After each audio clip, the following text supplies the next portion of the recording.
Hello friends, data structure सीखने की इस सीरीज में आज हम देख रहे हैं एल्गोरिदम्स के अंदर जो नोटेशन यूज हो रहे हैं वो कैसे वर्क करते हैं।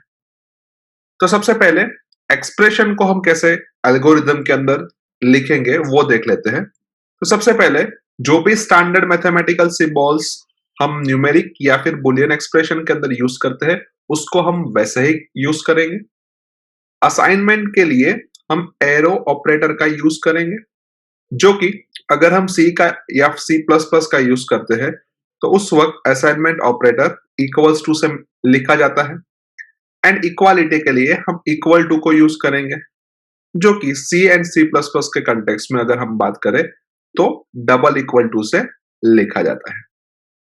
यानी कि अगर हमें ए प्लस बी लिखना है तो हम सिंपली ऐसा लिख सकते हैं, या फिर हमें चेक करना है कि ए ग्रेटर देन बी तो वो हम ऐसे लिख सकते हैं। सेम वे अगर मुझे कोई वेरिएबल की वैल्यू को असाइन करना है तो हम सिंपली लिखेंगे कि a इज इक्वल्स टू 5 या फिर a is equals to b। And अगर हमें दो वेरिएबल को कंपेयर करना है तो हम सिंपली लिखेंगे कि a इक्वल्स टू b। यानी यही चीज हमें through out the data structure के अंदर यूज करनी है। उसके बाद हम प्रोग्रामिंग कंस्ट्रक्ट्स के बारे में बात करें तो जिसमें आता है कि डिसीजन मेकिंग स्ट्रक्चर्स को हमें कैसे लिखना है। तो सबसे पहले हम लिखेंगे कि इफ, उसके बाद कोई कंडीशन, एंड देन जो भी प्रोसेस हमें लिखनी है वो प्रोसेस हम लिखेंगे। लेट्स से हम चेक करते हैं कि if A greater than B then max is equals to A, otherwise max is equals to B. अभी हमने एल्स पार्ट को स्क्वायर ब्रैकेट के बीच में लिखा है। उसका मीनिंग होता है कि ये पोर्शन हमारा ऑप्शनल पोर्शन है, यानी कि जब हमें कोई कंडीशन सेटिस्फाई हो तब भी कुछ टास्क करना है, एल्स पोर्शन के अंदर हमें कुछ भी टास्क नहीं करना है तो वो हम कर सकते हैं। उसके बाद लूप्स को हम दो तरीके से लिख सकते हैं, जिसमें पहला तरीका है कि repeat up to step I until the condition match, यानी कि हमें ith स्टेप तक कुछ ना कुछ स्टेप को रिपीट करना है जब तक ये कंडीशन सही ना हो तब तक। या फिर हम ऐसा भी कह सकते हैं कि repeat step number I to step number J while the condition is true.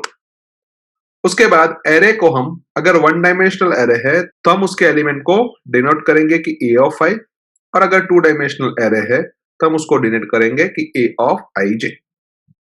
उसके बाद कोई भी अगर मेथड हमें डिक्लेयर करनी है तो हम कैसे डिक्लेयर कर सकते हैं। तो उसके लिए हमें सबसे पहले लिखना पड़ेगा कि एल्गोरिदम, उसके बाद जो भी मेथड का नेम है वो, और उसके बाद हम n number of inputs provide कर सकते हैं, जो कि ऑप्शनल है क्योंकि हमने उसको स्क्वायर ब्रैकेट के अंदर लिखा है। सेम वे मेथड को अगर हम कॉल करना चाहते हैं तो हम लिखेंगे कॉल एंड उसके बाद मेथड का जो भी नेम है वो, और उसके अंदर हम n नंबर ऑफ आर्ग्यूमेंट्स या फिर पैरामीटर्स को पास कर देंगे, और उसमें भी हमारे जो भी पैरामीटर्स या आर्ग्यूमेंट्स है वो ऑप्शनल है क्योंकि हमने उसको स्क्वायर ब्रैकेट के अंदर लिखा है।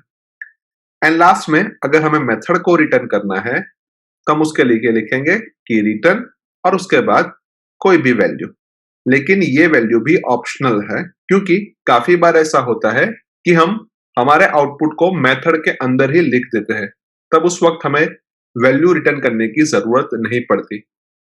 सो अभी हम थोड़े एग्जाम्पल देख लेते हैं। तो पहला हमारा एग्जाम्पल है कि algorithm to swap two values, जिसमें हम डिक्लेरेशन के तौर पे लिखते हैं कि एल्गोरिथम, उसके बाद मेथड का नाम स्वैप, और उसके अंदर हम दो पैरामीटर पास करते हैं ए एंड बी। और ये ए एंड बी पैरामीटर क्या करते हैं, तो ये ए एंड बी पैरामीटर है कि हमें कुछ वैल्यूज को स्वैप करना है।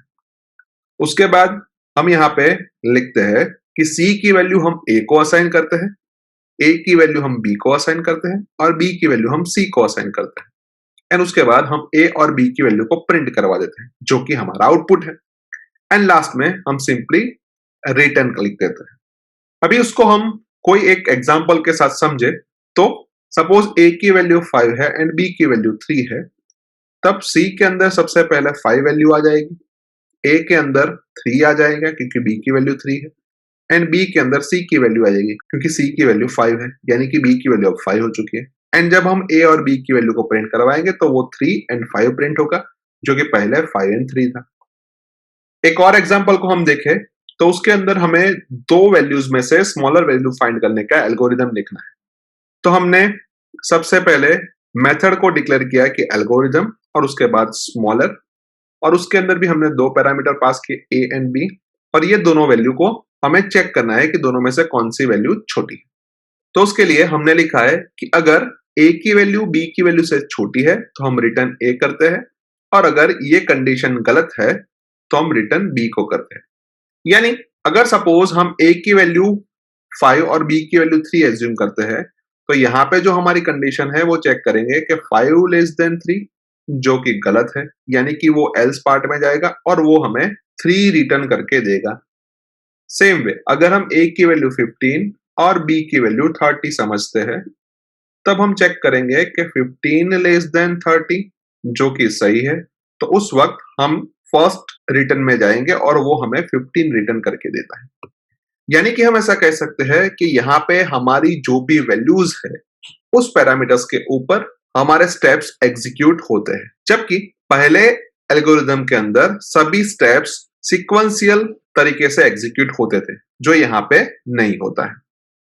उसके बाद तीसरा एक एग्जांपल है जहां पे हमें फर्स्ट एंड नेचुरल नंबर्स को प्रिंट करवाने का एल्गोरिदम लिखना है।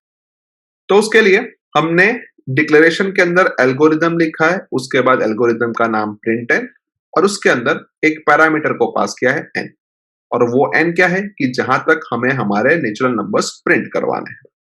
तो अभी सपोज हम n की वैल्यू 5 एज्यूम करते हैं। अभी हमारा पहला स्टेप है कि i इज इक्वल्स टू 1। उसके बाद हमने लिखा है कि repeat up to step number 4, यानी कि अभी हम चेक करते हैं कि हमारी i की वैल्यू 1 है, जो कि 5 से छोटी है, यानी कि हम i को प्रिंट करेंगे, यानी कि 1 प्रिंट होके मिलेगा। उसके बाद i की वैल्यू में एक इंक्रीमेंट होगा जो कि 2 होगा, और हमें तीसरा और चौथा स्टेप ही रिपीट करना है, यानी कि हम फिर से सेकंड नंबर के स्टेप पे आ जाएंगे। वहां पे हम चेक करेंगे कि i लेस देन और इक्वल्स टू n। अभी i की वैल्यू 2 है, यानी कि 2 लेस देन और इक्वल्स टू 5, जो भी सही है।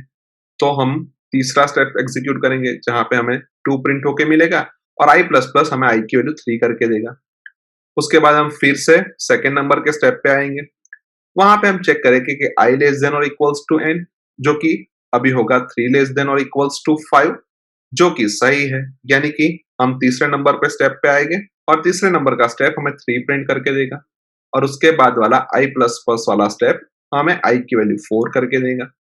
अभी फिर से हम सेकंड नंबर के स्टेप पे आएंगे जहां पे हम चेक करेंगे i लेस देन और इक्वल्स टू n, तो अभी 4 लेस देन और इक्वल्स टू 5, जो कि सही है, यानी कि हम थर्ड नंबर के स्टेप पे आएंगे जहां पे हमें i की वैल्यू 4 प्रिंट होके मिलेगी। उसके बाद हम i की वैल्यू में इंक्रीमेंट करेंगे, यानी कि i का वैल्यू 5 हो गई। उसके बाद फिर से हम सेकंड नंबर के स्टेप पे आएंगे जहां पे हम चेक करेंगे कि i की वैल्यू लेस देन और इक्वल्स टू n, यानी कि अब i की वैल्यू 5 है तो 5 लेस देन और इक्वल्स टू 5, जो कि सही है, यानी कि हम फिर से थर्ड नंबर के स्टेप पे आएंगे। वहां पे हमें 5 प्रिंट होके मिलेगा और i की वैल्यू 6 हो जाएगी। उसके बाद हम फिर से सेकंड नंबर के स्टेप पे आएंगे जहां पे हम चेक करेंगे कि i लेस देन और इक्वल्स टू n, तो अभी i की वैल्यू 6 है तो 6 लेस देन और इक्वल्स टू 5, जो कि हमारी कंडीशन को गलत कर देता है, यानी कि हम सीधे स्टेप नंबर 5 के ऊपर जंप हो जाएंगे, और वहां पे हमने स्टेटमेंट लिखा है कि रिटर्न।